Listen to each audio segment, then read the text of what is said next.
What's up, guys? How we doing? This is another rant video, and it's involving Michael K. And I don't hate Michael K, but I just feel like nowadays, like you're supposed to, especially the way that the Yankees are going, you're supposed to be the man for the fans. Like you're supposed to be the guy that's protecting the fans' interest and saying like, no, this is wrong and we need to fix this.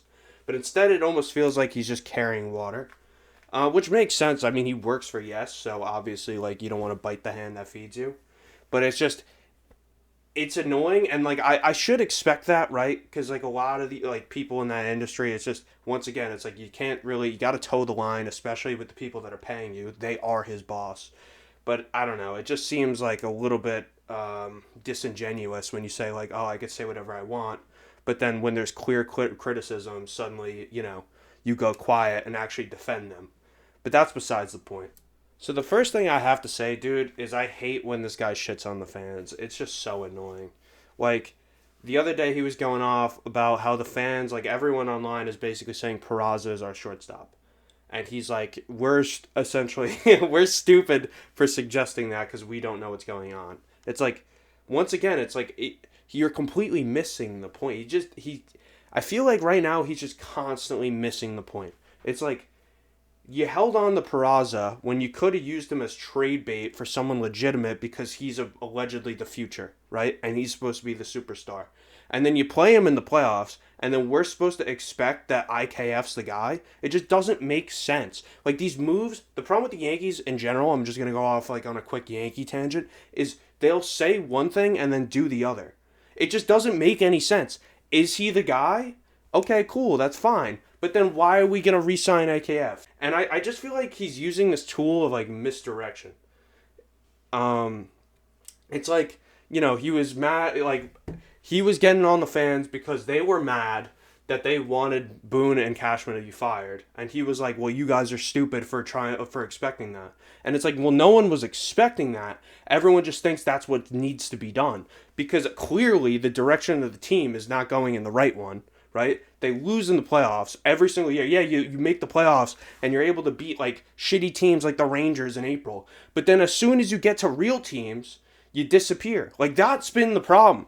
Everyone could tell that's the actual problem. We don't have problems losing games or winning games rather in May. Yeah, okay, that's great. And you're supposed to win those games because that helps you. Now you're a game away from the playoffs. I get it.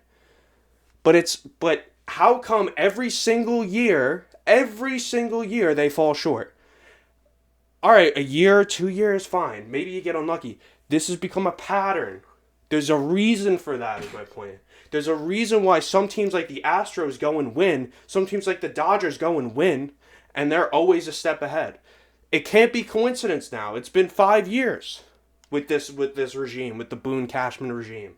Now it's a pattern. Now it's a thing. So obviously something needs to be changed. So why are the fans insane for thinking something needs to be changed? Like, then he's talking about Donaldson. Well, they can't get rid of Donaldson. They have to pay him money. It's like, look at Donaldson's numbers this year. Yeah, he was a great defender. That's cool. But that's not what he came to be. You could get that in Gio Urshela. Then why'd you ship Gio? If we're talking, oh, well, he's great at defense at least, so you still got to pay him.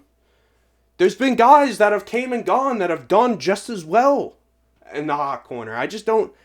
That doesn't make any sense. But it's always, once again, it's always he's got to carry the water. It's like you can't flat out say like that was just a bad move. It's like I think the fans just want to see accountability. I think that's really the discrepancy. It's like there's just no accountability. It's like, yeah, with I can't believe you could go into a press conference like that and be smug and be like, well, even though Houston's a little bit better than us, we think we're on the right path. How? How can you sit there, get swept 4 games, lose 2 in your own house, and then just say, oh, well, all is well and good, and then expect the fan to swallow that? Especially as the Yankees organization. This isn't the Jets. This isn't the Knicks, right? You expect excellence. Mickey Mantle was crying after losing a World Series. And he won how many? You know what I mean? It's like that's what it was back in the day. Why do you think everyone talks about '04? Because it was such like a holy shit moment. Because that doesn't happen in Yankee history. And then now suddenly that's the norm. Suddenly that's the norm. And I'm the idiot, right? The fan is now the idiot because we're calling that out. That's the thing. If we're going to be the franchise that holds our hat on previous accolades, fine. But admit it. That's the issue. Look, Brian Cashman had his time. 25 years ago, yeah, he had a dynasty. It's over. It doesn't exist anymore. Derek Jeter has his number retired. What have you done in the last 12 years? But I'm the idiot? The fan is the idiot? Because we acknowledge that? And we're just supposed to think it's okay? I don't know. With the Judge thing, they're going to fumble no matter what. You got to make a decision early as possible. Because then you shoot yourself in the foot. If you let this drag on after winter meetings, then there's going to be a lot of big signings that you're going to miss. And then you're really in a tough spot because you're still playing guys like Cole, where it's like, all right, you're really half in, half out, and Stanton. So it's like, what do you do now? Either you keep Judge, right? And I'd love that. And then you retool and you get a couple more signings. And then maybe, who knows? Maybe you have a shot to win one.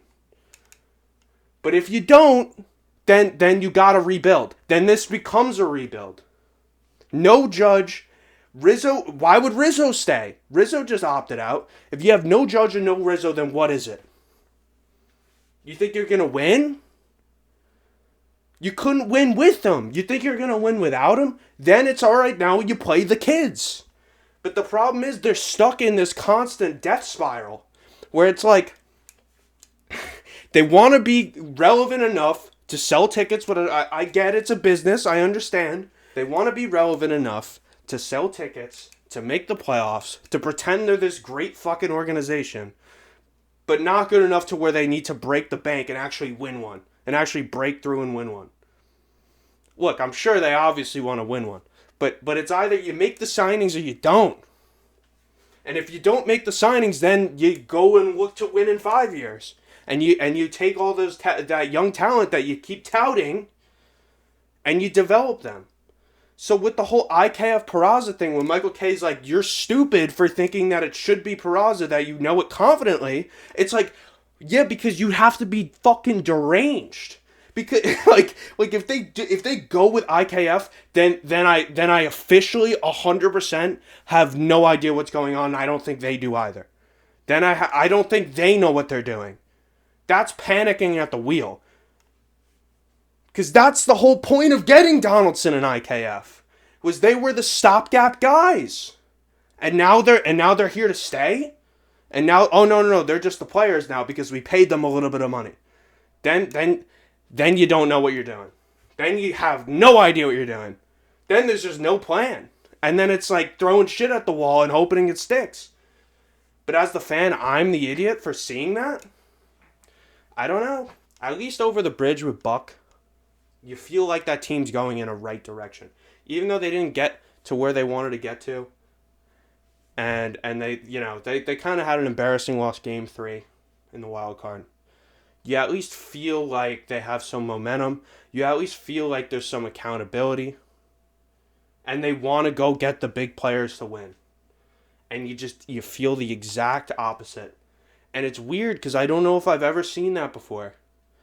No matter what, even the Yankees, now given I wasn't around, but in the 80s, it's not like they didn't want to win and they didn't want to be better. They were trying to make moves, but now it doesn't feel like they. This is the first time in Yankee franchise history where they don't feel like they have to win, and that's not good. And then you won't. If you could sit back as Boone, Kay, and Cashman and say, well, we made the playoffs in the last 5 years, and we're complacent, and we're okay with this, then they'll never win. And I think that's where Michael Kay is missing it. That's where I don't think he's seeing that. Because this is, if we're the Yankees and we're the best team ever, and you don't show up like the best team ever the past fucking 10 years, then how can you do that? How can you do that? How can you claim legacy and that, well, we're just the fucking best, and then meanwhile in this fucking century you haven't been at all. You won 2? Yeah, I mean that's really good. A lot of franchises don't do that. But we're not the Kansas City Royals. We're not the Pirates. We're the fucking Yankees. Play like the Yankees.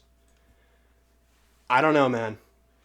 I don't know. Maybe I'm crazy. Who knows? But, all fans are stupid, and Michael K knows it all. Anyway, guys, thank you guys for watching. I'll see you guys later.